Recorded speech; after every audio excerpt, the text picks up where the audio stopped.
how old you are. I don't care how good of a life you've lived if you keep on living. Yeah. And I believe I got somebody here who can testify if you keep on rising and setting, if you keep on just a few days, you either going to be in a storm, you either going to be just coming out of storm, or you're getting yourself together because you know another storm is on the way. And when you look at the history, the theological history of the text, you'll even find in there that when they were getting ready to go on their journey, Paul gave to them warnings about the storms that would be coming up. I know the devil don't want me to preach this, but I'm going to preach this anyhow. Because, you know, I'm old enough,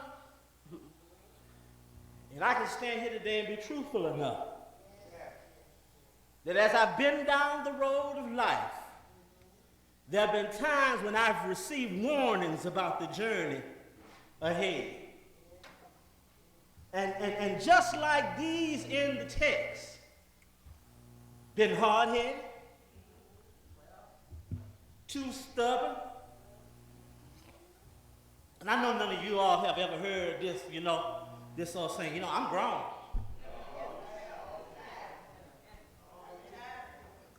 And I'm a man now. I know what I'm doing. I put my pants on just like you put your pants on.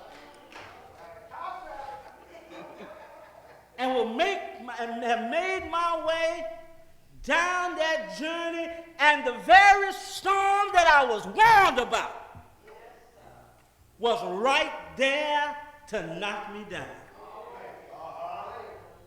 And it's because of the experience.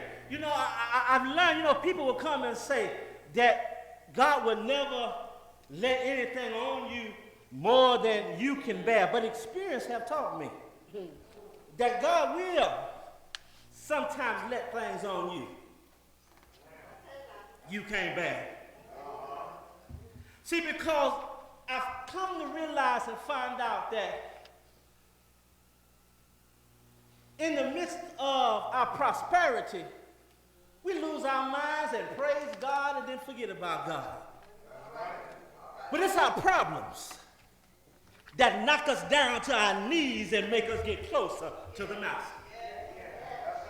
When we come into the good things of life, child, look at me.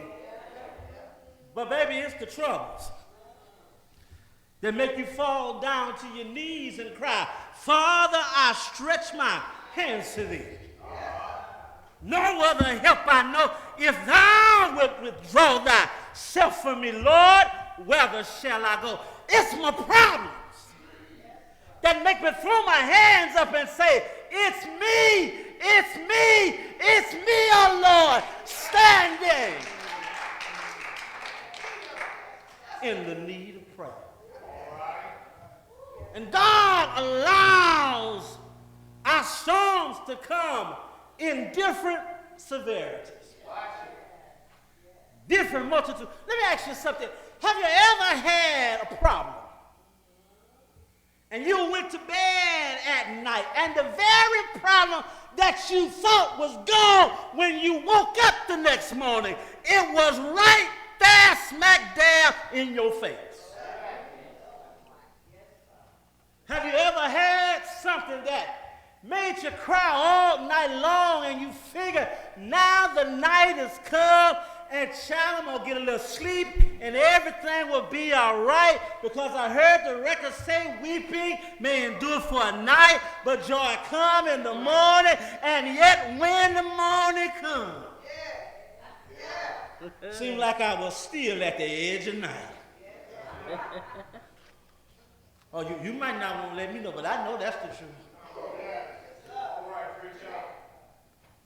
Sometimes it's not so much the storms, but it's how long the storms stick around. Sometimes it's not so much the problem and the pain, but it's just how long you got to bear the burden. Paul and these shipmates were out here on the sea, and the storms began to start raging. And the record declared that when they came to the place where the two seas met, that they ran the ship aground. You know, I've come to find out that in this life, all of us come to some crossroads. In this life, all of us come to a place where the two seas meet. The sea that's leading you to the peacefulness of God, and the sea where the devil is still raging on your tail. So you think that just because you done come now and you done put your hands in the pastor's hand and come and put your name on the church roll, now everything gonna be good. Every morning you wake up, we're gonna be flower beds of ease. Birds gonna be chirping. Kool-Aid gonna be standing on the nightstand. Hello, somebody. Let me bust your bubble. Because see, when you give your life to the Lord, that's when the devil jumps in overdrive. When you tell yourself that I'm going to give God a chance and I'm going to put my faith and my trust in the Lord, that's when the devil gets upset, he gets mad, he gets angry, and he tries to throw everything in your path. You feel like you're traveling in a secured relationship. You feel like you're traveling in a secured marriage. You feel like you're traveling with secure brothers and sisters. You feel like you're on a secured road, and when it's all said and done, at the end, all you've got is boards and broken pieces. You strived in that journey, for so long. You've hung in that marriage, for so long. And yet, when it's all said and done, all you've got at the end of all of your struggles is boards and broken pieces. You strive to do the very best that you could. You strive to have faith. You strive to hang on in there. You strive to study. And yet, at the end, when the storm is clearing, you find yourself on boats and broken pieces.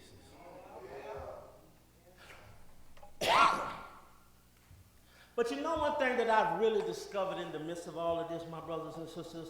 First of all, is that no matter how good you are, no matter how good you live, and even no matter how faithful you are to the Lord, there are storms that can break out, that can leave you with boards and broken pieces.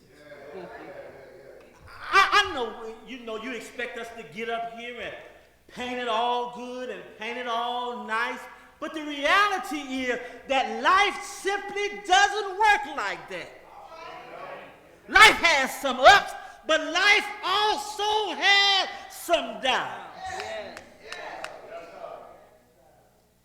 Sometimes we talk about crying in the midnight hours, but somebody here can tell you, I've had some midnight hours straight in the noondays of my life. Had heartaches and heartbreaks that have left me so that I just didn't know what to do. Yeah, I got faith. Yeah, I trust in the Lord. But I'm at the point where all I feel like I have is just boards and broken pieces. Feel like my life is in shambles, and I feel like I'm floating in the water, and I look around. there's nothing to hang on to but boards. And broken pieces.